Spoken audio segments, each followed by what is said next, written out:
एक बार फिर स्वागत है आप सभी का आपके अपने परिवार टीवी हिंदी चैनल पर। आशा करता हूँ आप सभी स्वस्थ होंगे और पढ़ाई लगातार चल रही होगी।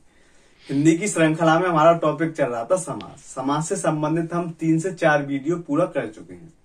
वहीं अंतिम वीडियो हमने देखा था कि तत्पुरुष समास क्या होता है, तत्पुरुष समास के भेद क्या होते हैं, अर्थात कारक विभक्ति के आधार पर तत्पुरुष समास के 6 भेद होते हैं। हमने देखा था कर्ता से लेके संबोधन तक हमारी कारक विभक्तियां हुआ करती हैं, जिसमें से कर्ता और संबोधन को छोड़कर अर्थात कर्म से लेके अधिकरण तक जितनी भी विभक्तियां होती हैं वो सबके सब कारक विभक्ति के भेद माने जाते हैं।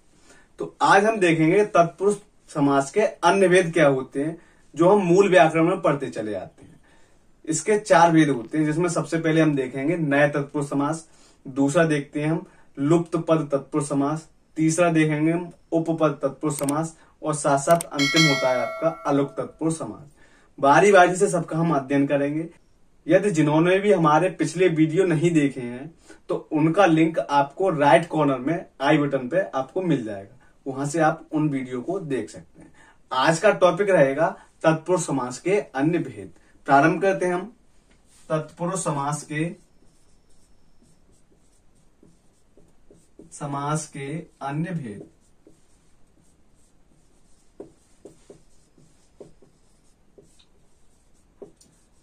अब तत्पुरुष समास के अन्य भेद हम देखते हैं तो वो होते हैं आपके 4, और वो 4 कौन कौन से होते हैं सबसे पहले हम एक दृष्टि में देख लेते हैं। सबसे पहले मिलेगा आपको नंबर 1 पे मिलेगा आपको नए तत्पुरुष समास।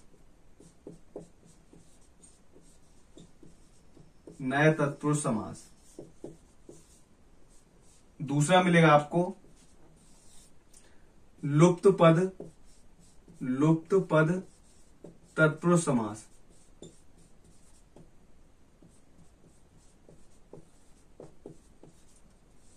तीसरा मिलेगा आपको उपपद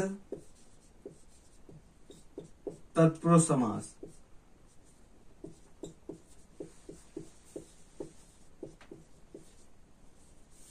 और अंतिम मिलेगा आपको अलुक तत्पुरुष समास। अलुक तत्पुरुष समास।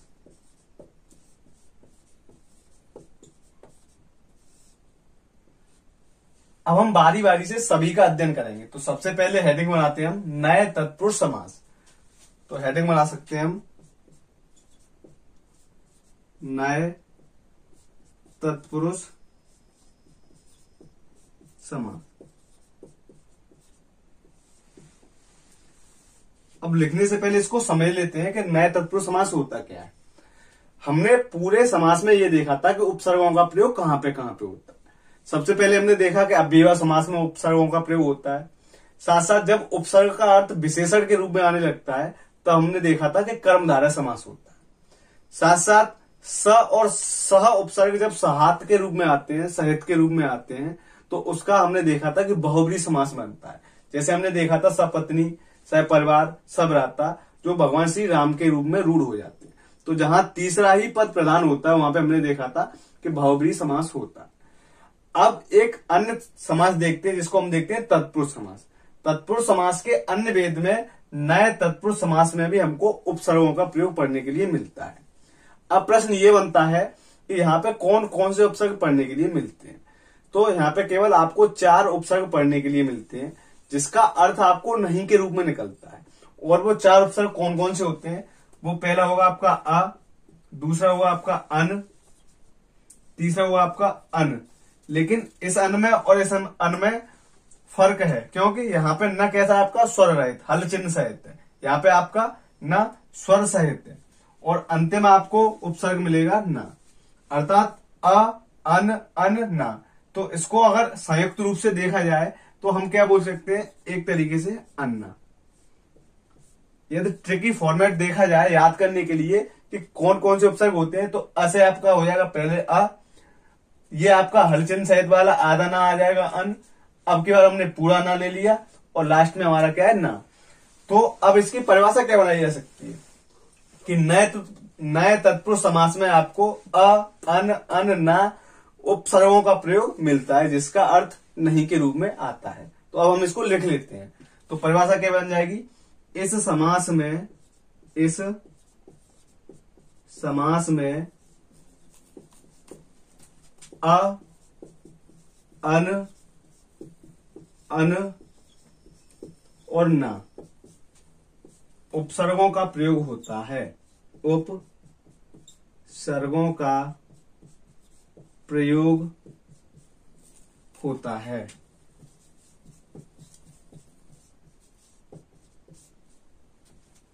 तथा इनका अर्थ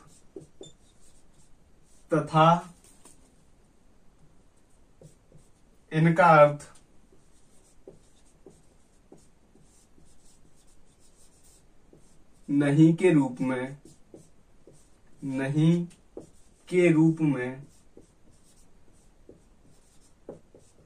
होता है।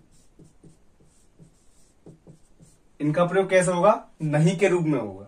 तो अब हम नए तत्पुरुष के कुछ उदाहरण देखते हैं, जिसमें हम अ, अन, अन, ना उपसर्गों से कुछ सामासिक पद देखते हैं और उनसे समझने का प्रयास करते हैं कि नए तत्पुरुष समास होता क्या है। तो हमने नए तत्पुरुष समास में कितने उपसर्ग पढ़े, 4 उपसर्ग। तो सबसे पहले उपसर्ग उदाहरण देखते हैं हम। उदाहरण, तो सबसे पहले उपसर्ग क्या था आपका, अ उपसर्ग से निर्मित। सबसे पहले हम देखेंगे अ उपसर्ग से निर्मित जो भी उदाहरण होते हैं उनको। जैसे मान के चलिए अपवित्र। तो अपवित्र का जब हम सामासिक विच्छेद करते हैं, समास विग्रह करते हैं, तो निकल के आता है न पवित्र। आ का अर्थ किसके रूप में आता है, नहीं के रूप में। या तो आपको न पवित्र मिल जाए या आपको क्या मिल जाएगा, नहीं पवित्र। बात एक ही है। और हम देख सकते हैं जैसे अयोग्य। तो इसका क्या हो जाएगा, न योग्य। एक अन्य उदाहरण से भी समझ सकते हैं, असत्य। तो असत्य का क्या हो जाएगा, न सत्य। अब हम यहां पे देख रहे हैं कि जो आ का उपयोग हो रहा है वो किस रूप में हो रहा है, नहीं के रूप में आ रहा है। और जैसे देख सकते हैं अकारण। तो इसका क्या हो जाएगा, न कारण। जिसका कोई कारण नहीं है उसको हम क्या बोल देते हैं, अकारण बोल देते हैं। अभी हमने क्या देखा, अ उपसर्ग से निर्मित। अब हम अन उपसर्ग से निर्मित देख सकते हैं। अब हम देख सकते हैं अन उपसर्ग से निर्मित। अन उपसर्ग से निर्मित जैसे अनावश्यक।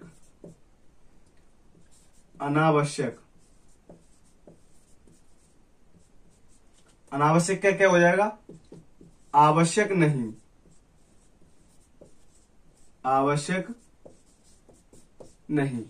ऐसे ही हम देखिए यहां पे भी आपका अन का उपयोग किसके रूप में आ रहा है, नहीं के रूप में आ रहा है।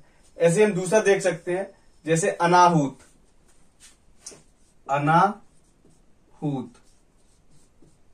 अब अनाहूत का क्या निकलता है सामासिक विग्रह, आहूत नहीं। आहूत का अर्थ होता है बुलाना या बुलावा। तो हम क्या लिख सकते हैं, जिसका बुलावा नहीं आता उसको हम क्या बोल देते हैं, अनाहूत बोल देते हैं। इसका एक अन्य उदाहरण देख सकते हैं जैसे अनावरण। एक और भी देख सकते हैं हम, अनावरण। अनावरण क्या हो जाएगा, आवरण नहीं।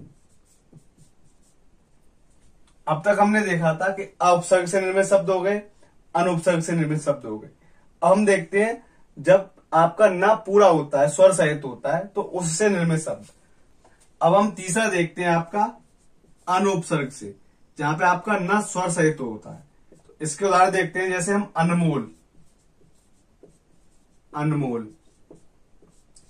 जिसका कोई मोल नहीं होता उसे हम क्या बोल देते हैं, अनमोल।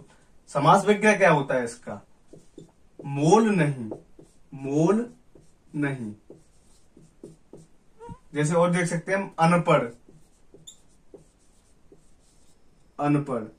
अनपढ़ का क्या होता है, पढ़ा लिखा नहीं। देखिए यहां पे एक चीज याद रहे कि अनपढ़ किसको बोला जाता है, जो न तो लिखना जानता और न पढ़ना जानता। अर्थात दोनों में से यदि कोई एक काम जानता है, या लिखना जानता है या पढ़ना जानता है, तो हम उसको अनपढ़ नहीं बोल सकते। दोनों ही काम नहीं आते, उसी को हम क्या बोलते हैं? अनपढ़। तो इसका सामासिक विग्रह क्या होता है? पढ़ा लिखा नहीं। पढ़ा लिखा नहीं। समझ सकते हैं आप? अनपढ़ क्या हो गया? पढ़ा लिखा नहीं। ऐसे हम एक अन्य उदाहरण देख सकते हैं, जैसे अनदेखा। अनदेखा, अनदेखा क्या हो जाएगा? देखा नहीं। ऐसे हो जाएगा आपका अनचाहा। अनचाहा, तो इसका क्या हो जाएगा? चाहा नहीं। तो ये तो हमने देखे थे अन उपसर्ग से निर्मित उदाहरण। अब अंत में आपका रह जाएगा जो ना उपसर्ग था, ना उपसर्ग। अब ना उपसर्ग से संबंधित हमारे कुछ उदाहरण देखते हैं, जैसे नालायक। नालायक, तो नालायक का क्या होता है? लायक नहीं। जो लायक नहीं होता उसको हम क्या बोल देते हैं? नालायक। ऐसे नापसंद। नापसंद, नापसंद का क्या होगा? पसंद नहीं। जो पसंद नहीं होता उसे हम क्या बोल देते हैं? नापसंद। ऐसे हम और देख सकते हैं, नाजायज। नाजायज, इसका क्या हो जाएगा? जायज नहीं। जायज नहीं। अब तक हमने क्या देखा था कि नए तत्पुरुष समास में 4 उपसर्गों का प्रयोग मिलता है। सबसे पहले अ, दूसरा मिलेगा अन, जिसमें न स्वर रहित होता है, तीसरा मिलता है अन, जो स्वर सहित होता है, और अंत में देखा हमने ना उपसर्ग वाला। और इन चारों उपसर्गों का अर्थ नहीं के ही रूप में आता है। तो हमने इनके कुछ उदाहरण भी देखे। अब हम देखते हैं इसका दूसरा भेद, लुप्त पद तत्पुरुष समास। दूसरा भेद था इसका लुप्त पद तत्पुरुष समास।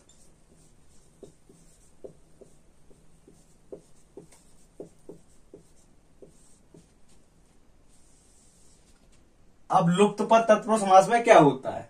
तो हम देखेंगे कि दोनों पदों के बीच कारक विभक्ति के अतिरिक्त हमने देखा था कि कारक विभक्ति के आधार पर तत्पुरुष समास के 6 भेद हुआ करते थे। तो जहां पे कारक विभक्ति आती है तो वहां पे तो कारक विभक्ति के वो 6 भेद हो गए। लेकिन यहाँ पे क्या होता है लुप्त पद तत्पुरुष समास में? कारक विभक्ति के अतिरिक्त भी कुछ पद आते हैं, तो उन पदों का भी लोप होता है, तो उसको हम क्या बोल देते हैं? लुप्त पद तत्पुरुष समास। तो हम इसकी परिभाषा लिख सकते हैं कि इस समास में कारक विभक्ति के साथ साथ कारक विभक्ति के साथ साथ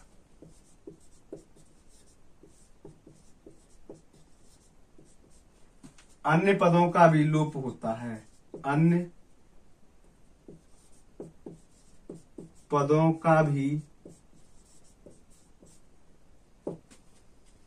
लोप होता है। अर्थात कारक विभक्ति का तो लोप होगा ही होगा।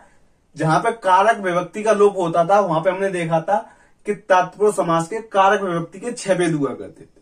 लेकिन इस तत्पुरुष समास में क्या होता है, मतलब लुप्त पद तत्पुरुष समास में क्या होता है?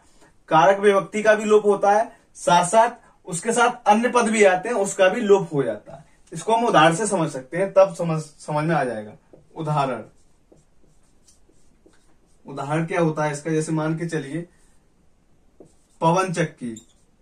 पवन चक्की, अब ये तो आपका समास पद है, पवन चक्की सामासिक पद है।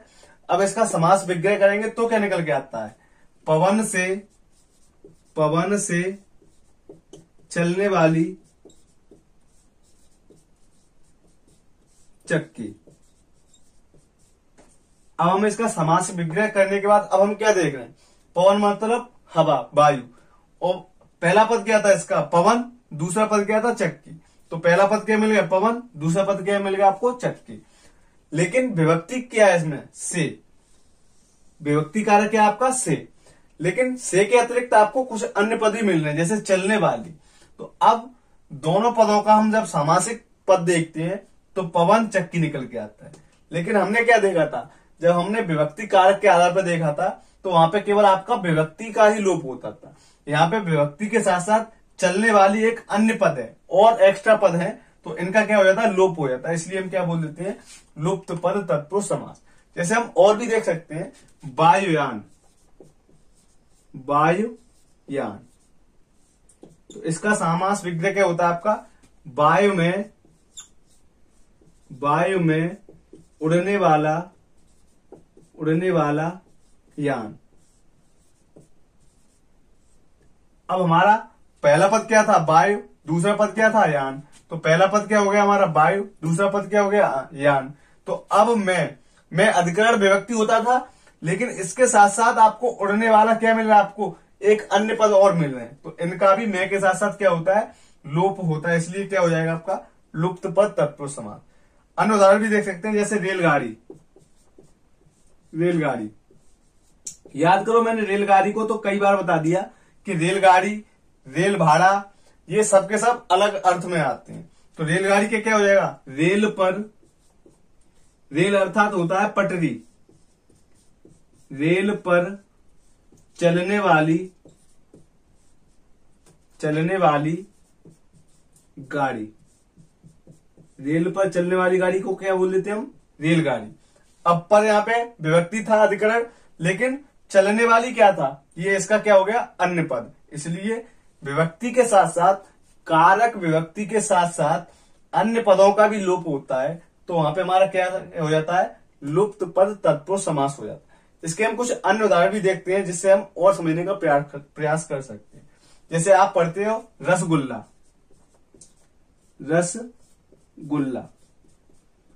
तो रसगुल्ला का जब हम समास विग्रह करते हैं तो क्या निकल के आता है, रस में डूबा हुआ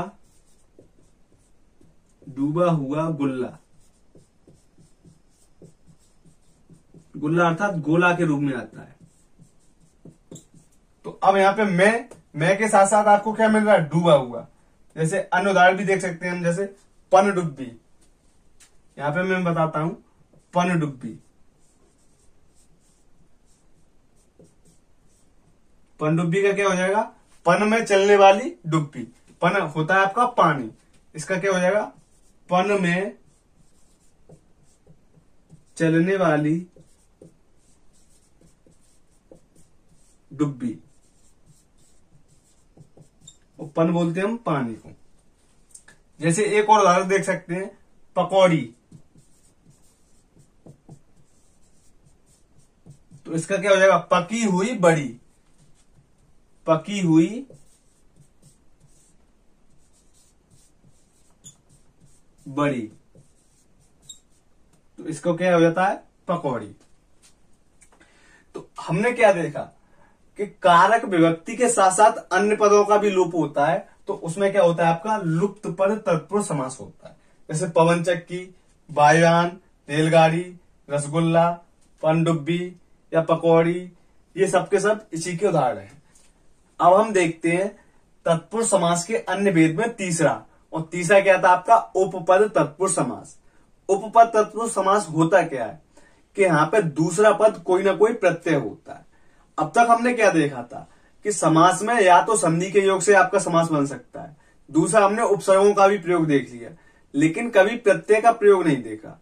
अर्थात तत्पुरुष समास के अन्य भेद में हमको प्रत्यय का भी प्रयोग पढ़ने के लिए मिलता है, लेकिन यहाँ पे प्रत्यय का एक संयोग के रूप में ही होता है योग। तो हम देखते हैं अब उपपद तत्पुरुष समास। तीसरा भेद हमारा क्या है, उपपद तत्पुरुष समास।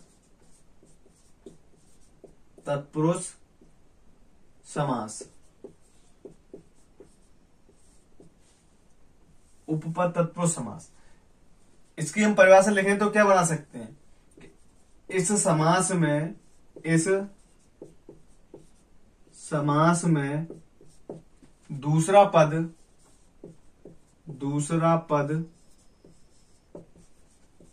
कोई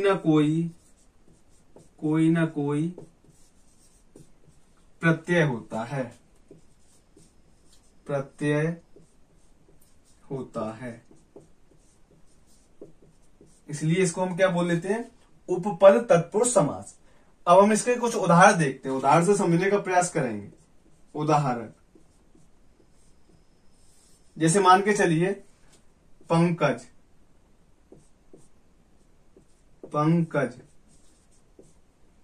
तो पंकज का हम समास विग्रह करते हैं तो क्या निकल के आता है, पंक में, पंक बोलते हैं हम कीचड़, किसको बोलते हैं, कीचड़। पंक में जन्म लेने वाला, अर्थात पंक यहां पे क्या हो गया आपका प्रथम पद, दूसरा पद क्या है, ज माने होता है जन्म लेने वाला। अब ज क्या है आपका, एक प्रत्यय जिसका अर्थ क्या होता है, जन्म लेने वाला। तो कीचड़ में जन्म लेने वाला क्या होता है, पंकज। अब जैसे मान के चलिए ऐसे हम पढ़ लेते हैं जलज, अब ऐसे क्या होगा, जल में जन्म लेने वाला, तो जब ही क्या हो जाएगा इसमें प्रत्यय, तो जल में जन्म लेने वाला।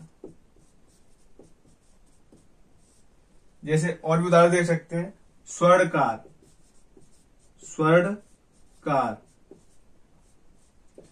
अब स्वर्ण का काम करने वाला, स्वर्ण का कार्य करने वाला। अब कार क्या है यहाँ पे, प्रत्यय। और भी देख सकते हैं हम, जैसे चर्मकार, तो क्या हो जाएगा, चर्म का काम करने वाला, तो चर्म होता है चमड़ा, चर्म का कार्य करने वाला। जैसे एक अन्य उदाहरण से भी हम समझ सकते हैं, जैसे राजनीतिज्ञ,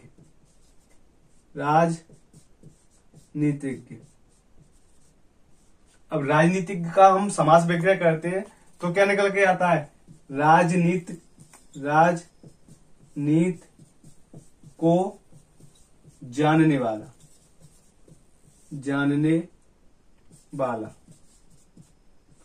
अर्थात यह यहां पे क्या है, प्रत्यय के रूप में आया है जो जानने के अर्थ में आता है। तो अब तक हमने क्या देखा कि जो उपपद तत्पुरुष समास होता है उसका दूसरा पद कोई ना कोई क्या होता है, प्रत्यय होता है। जैसे हमने देखा था पंकज, जिसमें ज क्या था आपका, प्रत्यय। दूसरा हमने देखा था जलज में भी ज प्रत्यय। स्वर्णकार में क्या है आपका, जो दूसरा पद है कार, वो भी क्या होता है आपका, प्रत्यय। चर्मकार, ये भी प्रत्यय। राजनीति पहला पद, दूसरा क्या है आपका, ज्ञ क्या होता है, जानने वाला, जो आपका प्रत्यय। तो हमारा क्या देखा, उपपद तत्पुरुष समास में हमेशा आपको दूसरा पद क्या मिलेगा, प्रत्यय। ये एकमात्र ऐसा समास है जहां पे हमको प्रत्यय का योग देखने के लिए मिलता है। अब तत्पुरुष समास का सबसे अंतिम भेद है आपका अलुक तत्पुरुष समास, उसको देखते हैं। तो हेडिंग बना सकते हैं हम, अलुक तत्पुरुष समास।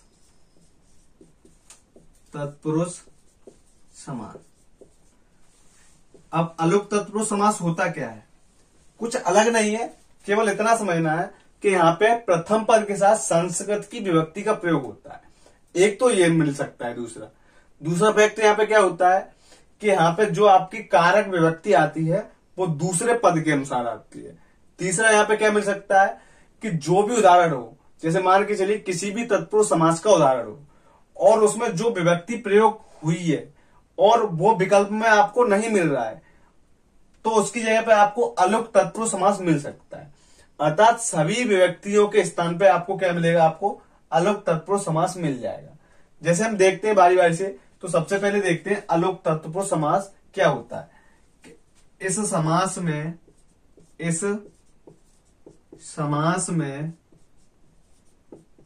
प्रथम पद के साथ संस्कृत, जो मूल व्याकरण होता है, संस्कृत की विभक्ति का प्रयोग होता है। की विभक्ति का प्रयोग होता है।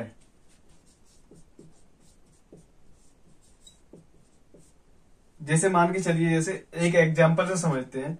उदाहरण जैसे शुभंकर।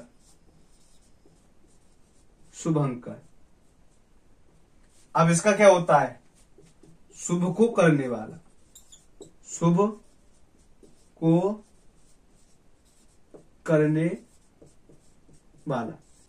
जैसे हमने देखा है कि ओलंपिक में भी क्या देखते हैं कि एक शुभंकर होता है, जिसका तात्पर्य क्या होता है कि जब भी हम किसी अच्छे काम को करते हैं, शुभ काम को करते हैं, तो हम एक शुभंकर को नियुक्त करते हैं, तो वो क्या होता है हमारा शुभंकर। तो अब हम शुभंकर में हम संस्कृत विभक्ति कैसे देख सकते हैं?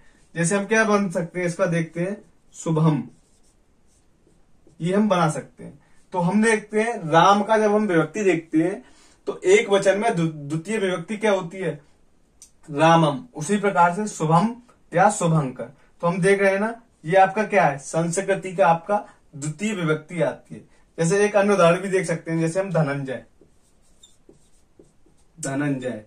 तो इसका क्या हो जाएगा? धन को जीतने वाला, धन को जीतने वाला। ऐसे ही हम देख सकते हैं वसुंधरा।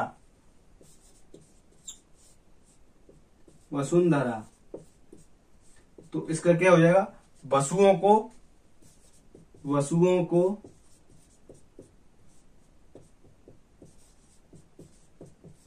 धरने वाला। क्या हो जाता है आपका? वसुंधरा। तो इसमें हमने क्या देखा कि प्रथम पद के साथ संस्कृत की विभक्ति का प्रयोग मिल रहा है। हमने क्या देखा था कि राम का जब हम द्वितीय देखते हैं, एक वचन विभक्ति, तो हमने देखा था राम का क्या हो जाता है? रामम। इसी प्रकार से शुभम का क्या हो गया? शुभम। ठीक है। अब दूसरा फैक्ट इसका अलोक तत्पुरुष समास का एक ये निकलता है कि इसमें द्वितीय पद के हिसाब से कारक विभक्ति का प्रयोग होता है। और तीसरा हम देखेंगे कि इसमें मान के चलिए कोई सा भी समास न मिले, जैसे कोई विभक्ति आपको दे दिया जाए और वो आपको ऑप्शन में न मिले, तो वहां पे आपको कौन सा विकल्प मिलेगा? आपको अलोक तत्पुरुष समास मिलेगा, तो वो आपका सही माना जाएगा। तो अब हम इसका दूसरा फैक्ट देखते हैं। दूसरा फैक्ट है कि इस समास में दूसरे पद के अनुसार कारक विभक्ति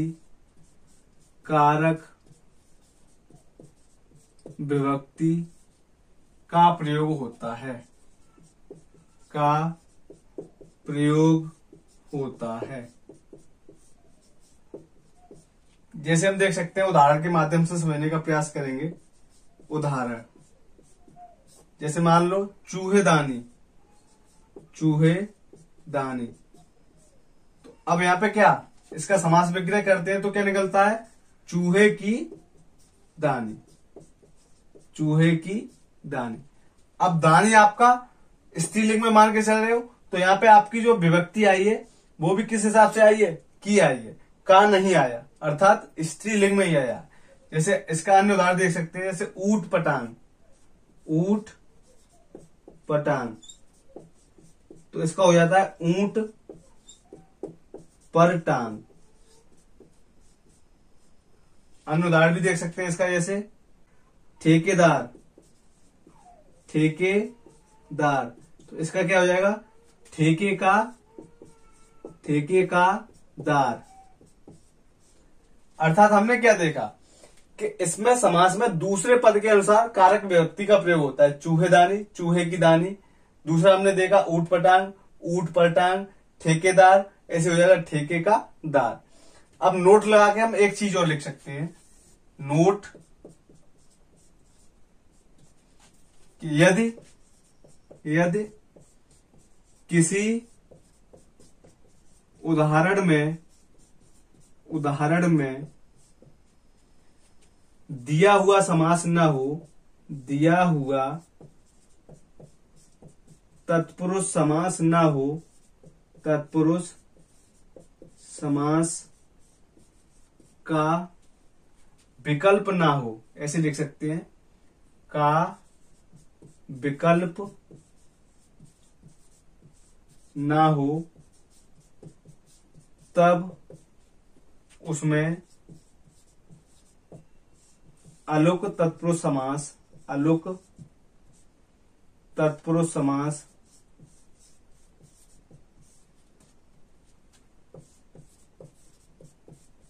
होता है।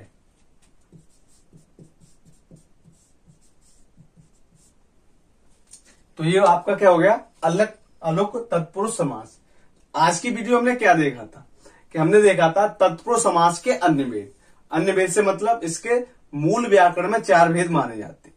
सबसे पहले हमने देखा नए तत्पुरुष समास, जिसमें हमने देखा था कि 4 उपसर्गों का प्रयोग मिलता है, अ, अन और ना, जिसका सभी उपसर्गों का प्रयोग नहीं के अर्थ में आता है।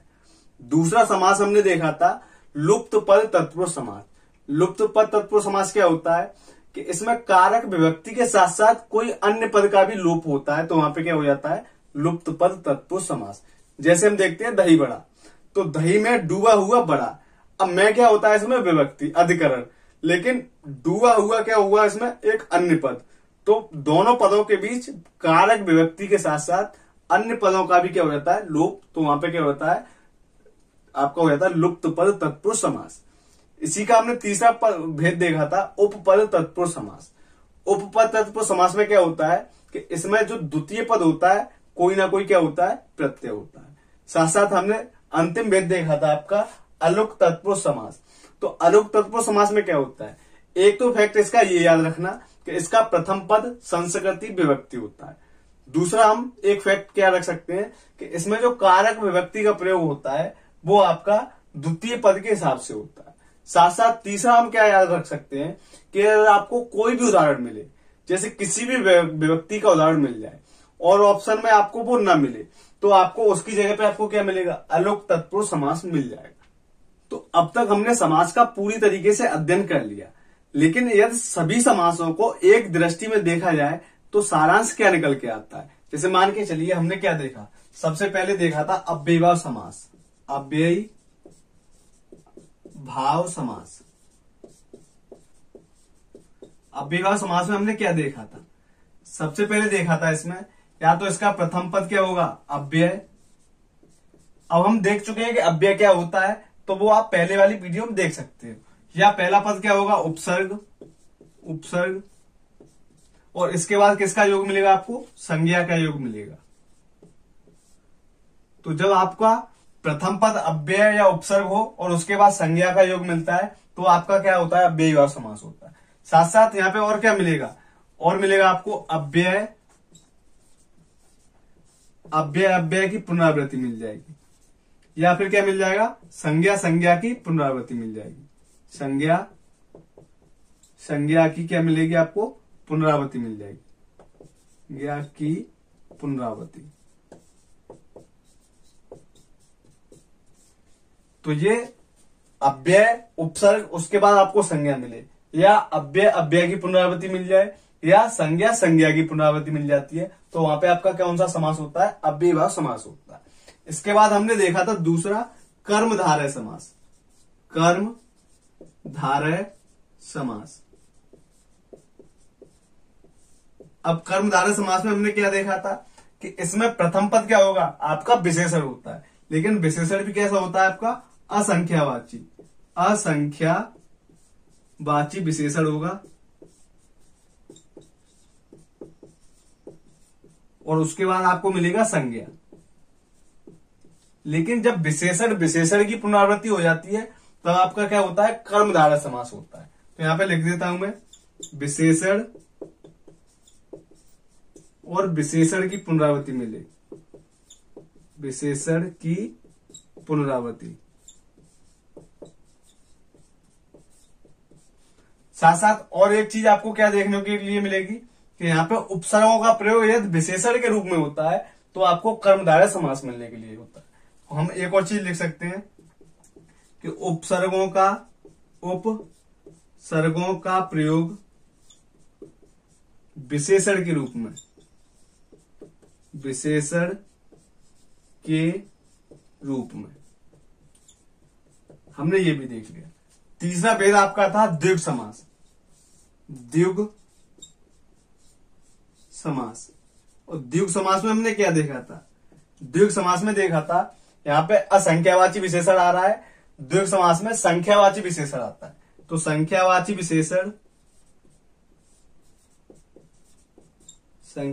विशेषण के बाद आपको संज्ञा का योग मिलेगा, संज्ञा का योग मिलेगा। अर्थात समूह में जो संख्या होती है उसका हमको क्या देखते हैं? द्विग समास देख लेते हैं। और हमने अगला भेद देखा था इसका द्वंद्व समास। द्वंद्व समास, अब द्वंद्व समास में क्या होता है? इसमें विलोम शब्द आते हैं, विलोम, या फिर कैसे आएंगे? विलोम जैसे आएंगे, विलोम जैसे शब्द आते हैं। फिर इसके बाद हमने देखा था बहुव्रीहि समास। नंबर 5 पे हमने देखा था बहुव्रीहि समास। बहुव्रीहि समास क्या होता है? इसमें हमको पर्यायवाची शब्दों का प्रयोग मिलता है। पर्यायवाची शब्दों का प्रयोग,